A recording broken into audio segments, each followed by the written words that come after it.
Bonjour et bienvenue. La pose d'un cathéter intraveineux, ça peut paraître un peu intimidant au début. Mais avec la bonne technique, ça devient une compétence comme une autre. Aujourd'hui, on va décortiquer cette procédure, étape par étape, en se basant sur les conseils d'un pro qui a 8 ans d'expérience dans le domaine. Le but, c'est de passer de la théorie à une pratique vraiment sûre. Si l'objectif est de maîtriser ce geste avec une technique vraiment professionnelle, alors on est au bon endroit. On va voir ensemble la méthode et tout ce qu'il faut pour avoir confiance en soi. Alors, c'est parti, on plonge directement dans le vif du sujet. Première chose, et c'est la plus importante, la préparation. Avant même de regarder la veine du patient, le succès de l'opération commence ici. C'est vraiment une étape non négociable. Une bonne préparation permet d'anticiper les imprévus et de s'assurer que tout va se dérouler sans accroc. Alors, voilà ce qu'il faut avoir à portée de main. Des cathéters de plusieurs tailles, un pansement, un tampon d'alcool et bien sûr des gants. Avoir tout ça de près avant même de commencer, c'est ce qui fait la différence. L'organisation, c'est la clé. Ok, deuxième point, l'outil lui-même. On va maintenant s'intéresser au cathéter. C'est logique, pour bien utiliser un instrument, il faut d'abord le connaître. Comprendre comment il est fait, à quoi sert chaque partie, c'est fondamental pour le manipuler correctement. En fait, un cathéter, c'est assez simple. Il y a 4 éléments principaux. D'abord, le cathéter en plastique souple. C'est la partie qui va rester dans la veine. Ensuite, l'aiguille en métal, bien pointue, qui sert à percer la peau. Puis on a la chambre de reflux, ce petit indicateur qui confirme qu'on est au bon endroit. Et enfin, l'embase et le capuchon, pour tout bien fixer. On en arrive au cœur de notre sujet, la technique d'insertion. La méthode qu'on va voir maintenant, ce n'est pas juste une technique parmi d'autres. Elle vient directement d'un praticien très expérimenté et elle est vraiment pensée pour être efficace et précise. Pour qu'on s'en souvienne bien, on va l'appeler la technique espagnole, en hommage à l'expert qui nous l'a transmise. Toute cette approche est basée sur la finesse du geste et un contrôle très précis. S'il y a un seul chiffre à retenir, c'est celui-là, 15 degrés.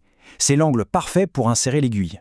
Ni trop droit, ni trop couché. C'est vraiment le point crucial de cette technique pour rentrer dans la veine proprement, sans passer à travers.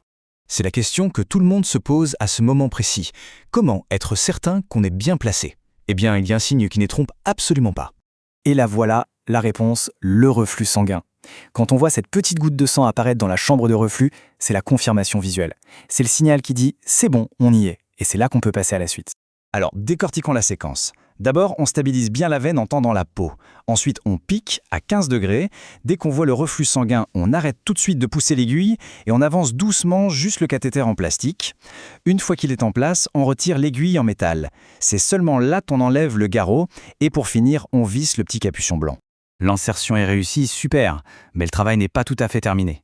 Maintenant, il faut sécuriser le tout. C'est une étape super importante pour que le cathéter reste bien en place et soit sûr. Le cathéter doit absolument être bien fixé avec un pansement stérile. C'est ça qui va l'empêcher de bouger ou de sortir par accident. En bref, ça évite les complications et l'inconfort pour le patient. Et pour finir, on va parler de quelque chose qui va au-delà du geste technique, l'état d'esprit. Parce que maîtriser la technique, c'est bien, mais la bonne attitude, c'est tout aussi important, surtout face aux défis et aux échecs. Il y a une chose essentielle à bien intégrer. Personne n'est parfait. C'est tout à fait normal de rater parfois, même avec des années d'expérience derrière soi. Ça fait partie du métier, ça fait partie de l'apprentissage. Il ne faut surtout jamais se décourager pour ça. Et voilà le message principal à emporter. Le plus important, ce n'est pas de réussir du premier coup à chaque fois. Ce qui compte vraiment, c'est d'essayer, encore et encore. Parce que chaque tentative, même ratée, c'est une occasion d'apprendre quelque chose. Alors, pour conclure, une question à se poser. Après avoir vu cette méthode, quel est le petit détail, la petite chose qui pourrait être perfectionnée la prochaine fois?